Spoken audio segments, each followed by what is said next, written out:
დიახ, რატომ არ არიან იდენტიფიცირებული ის პირები და რატომ არ არიან დაკავებულები ის ადამიანები, რომლებმაც პირველებმა ათონელის სასახლეში მოხსნეს სწორედ ღობე 4 წამში. ეს იყო კითხვა, რომელიც პოლკოვნიკმა ლაშაბერიძემ დღეს მთავარ გამოძიებელს დაუსვა. დაინტერესდა ლაშაბერიძე, რატომ არ მოიღო გამოძიება ათონელის სასახლის სათვალთვალო კამერების ჩანაწერები, რადგან მათ ექნებოდათ შესაძლებლობა, რომ სავარაუდო დამნაშავეები წინახედით ენახათ და შესაბამისად შემდეგ მარტივი იქნებოდა მათთვის იპოვათ ათობით სათვალთვალო კამერის არეალში ეს ადამიანები, რადგან გამოძიებამ ბრალდება სწორედ მათზე ააშენა. სწორედ ბრალდება ამტკიცებს, რომ სასახლის ღობე მოხსნეს აქციის მონაწილეებმა და შემდეგ დაიწყო უკვე დაპირისპირება ათონელის სასახლის მიმდებარე ტერიტორიაზე 4 ოქტომბერს. როგორც ლაშაბერიძემ დღეს უთხრა გამოძიებელს, მხოლოდ ერთი ადამიანი ყავთ იდენტიფიცირებული, ეს დღეს დაადასტურა მათ შორის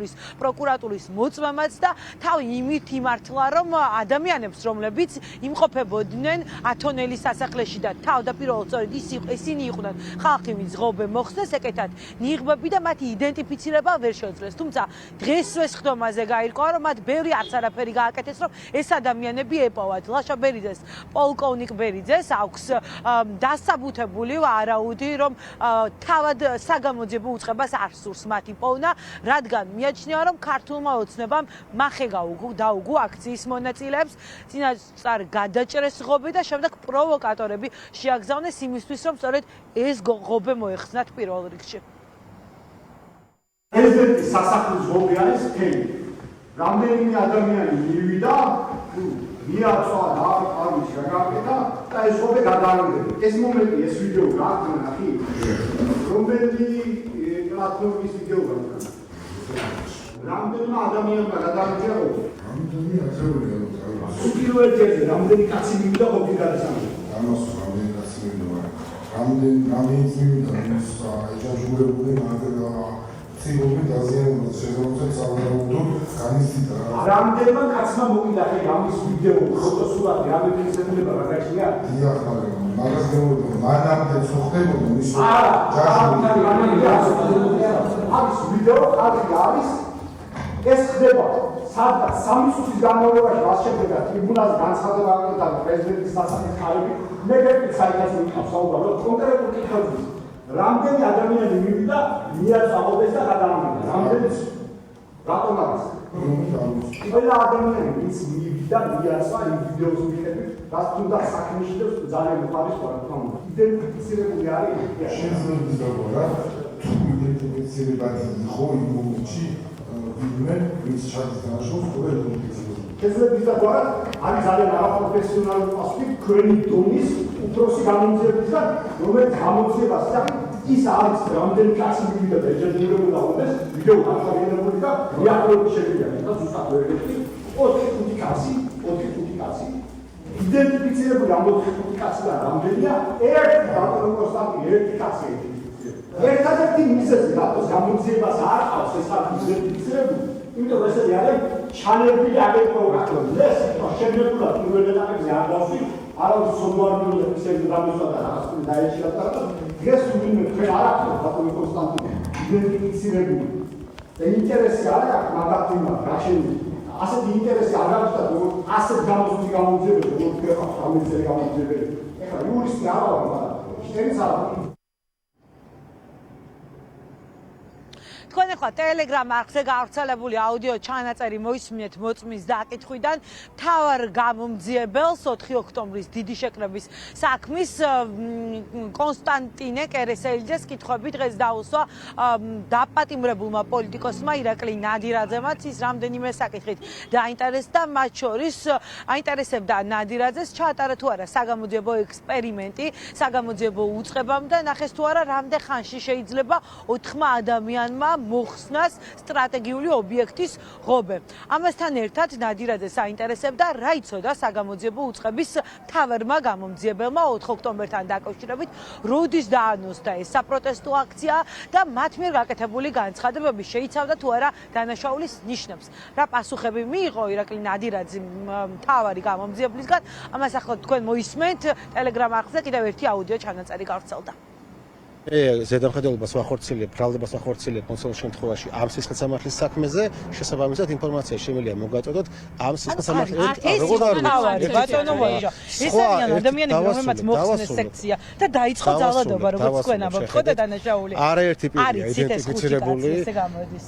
დაწერილებით არ არის, მხოლოდ ადამიანის მიმართ, თუმცა ამ შემთხვევაში მე ვახორციელებ ბრალდებას ამ სისხლისამართლის საქმეზე 10 გიგაბაიტია გამოთხოვილი და აი არაერთი რაკურსით ჩანს თუ რა ძალადობრივი მოქმედებები განახორციელეს აქციის მონაწილეებს. საკმარისი იყო ეს მტკიცებულებები იმისათვის, რათა დაესკვნა ბრალდების მხარეს რომ კონკრეტულმა პირებმა ჩაიდგეს დანაშაულებრივი ქმედებები. საკმარისი რა თქმა უნდა. ნაპოვნი და საკმარისი როგორ იყო ბატონო ვაჟა პირველი 5 ადამიანი ვინც იღებდა მონაწილეობას. ეს არის ასევე ერთი წუთი. არა მხოლოდ სასახლის კადრები რატომ არ ამოიღეს? გამოთხოვილი იქნა ინფორმაცია 112-დან, ასევე სტრატეგიული კომუნიკაციების დეპარტამენტიდან, ასევე საჯარო სივრცეებში არაერთი ვიდეო გავრცელდა, რომელიც ასახავდა ამ ძალადობრივ მოქმედებებს და ეს ვიდეოებიც ერთი სისხლისამართლის საქმეს. გამოძიებას აინტერესებს ბუნებრივია ყველა ის პირი, ვინც ჩაედგინა დანაშაულებრივი ქმედება და გითხარით რომ არაერთი პირი არის იდენტიფიცირებული 64 ადამიანი, მათ შორის 10 პირის მიმართ ვახორციელებ მე ბრალდებას. ხელისუფლებას ჰქონდა დაგეგმილი ერთი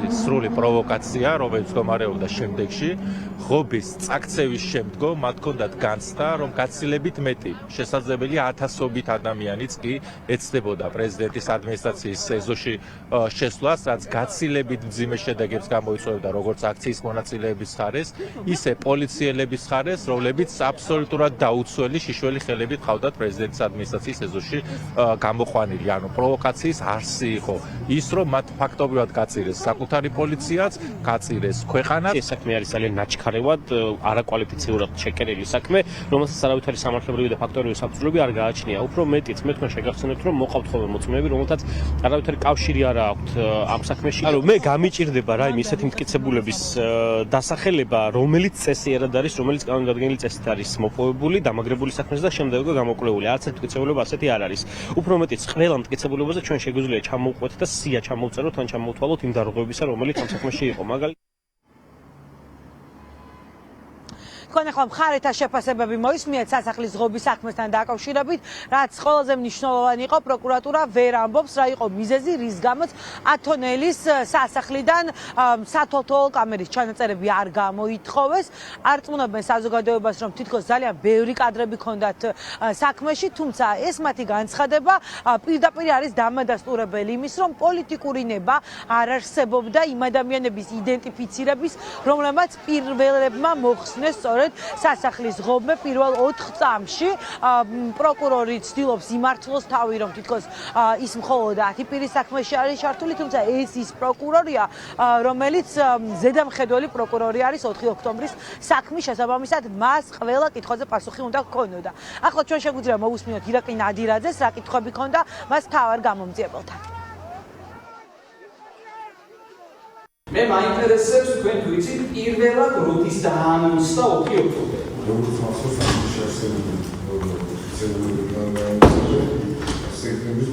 ხელი საფულის განმავლობაში ოქტომბერთან დაკავშირებით უკლედები იგდებოდა, რეგიონებში იყო გასვლები, ბაზრებში იყო გასვლები, ეს 4 ოქტომბერს არ უკავშირდებოდა ამ ინფორმაციას. საქმეში რა ჩვენი განცხადებები, რომელიც ხიდან იყო დანაშაულებების შემცველი. პირველი განცხადება, რომ ვისი იყო, რომელმაც ეს რაღაც ძალადობრივი მოწოდება ვასწრა. მოწოდება, რომ ასე შეიძლება დასული კონჩატული სასახლის მოწოდება და მიხვდებით სასახლესთან და იქ მოხდა აღნიშნული აქტივისტების აგრესიული აქტივისტების მიერ ამ ყოველ გადაღება და შეხება. ანუ 4 ოქტომბერს განცხადება გაქვთ თვითონში, ხო? 4 ოქტომბრამდე არის განცხადებები ძალადობრივი არის, მაგრამ მაგას უდასტურე 4 ოქტომბრამდე რაც არის დახოლილი მაგას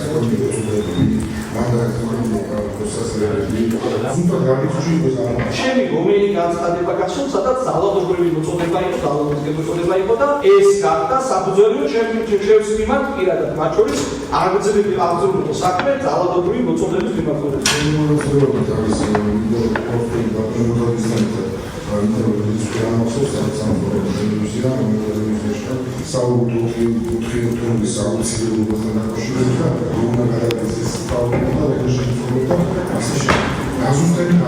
Აკელ ხალხს 4 ოქტომბერს მინდა ჩვენი ქვეყნის თავისუფლების და ევროპული მომავლის დაცვა.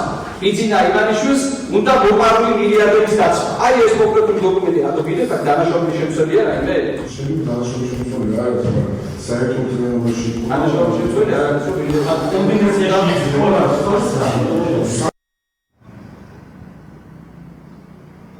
მოვა დრო, როდესაც ირაკლი კობახიძე სასამართლოში მოუწევს მისვლა და კითხვებზე პასუხების გაცემა. ამ სიტყვებით დასრულა ირაკლი ნადირაძემ დღეს სიტყვები საქალაქო სასამართლოში.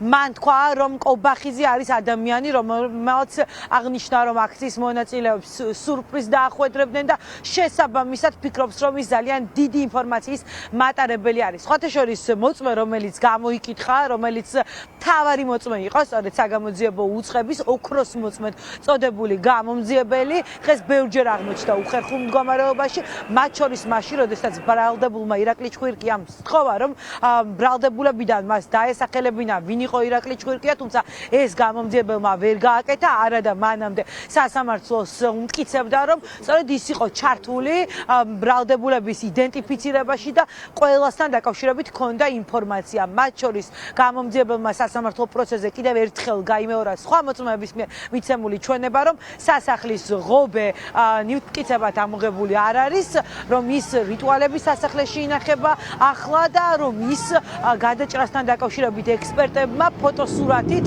დადეს დასკვნა, რომ ღობი არ ყოფილა გადაჭრილი. მოკლედ, სასახლის ღობის საქმეზე პროკურატურამ მტკიცებულებების გამოკვლევა დასრულა. ახლა ჯერი დაცვის მხარეზეა, მომდევნო ხუთშაბათიდან უკვე დაცვის მხარე დაიწყებს ამ საქმეზე მტკიცებულებების წარდგენას. პირველების ეთერში ნანუკა ქაჯაია საუბრობდა.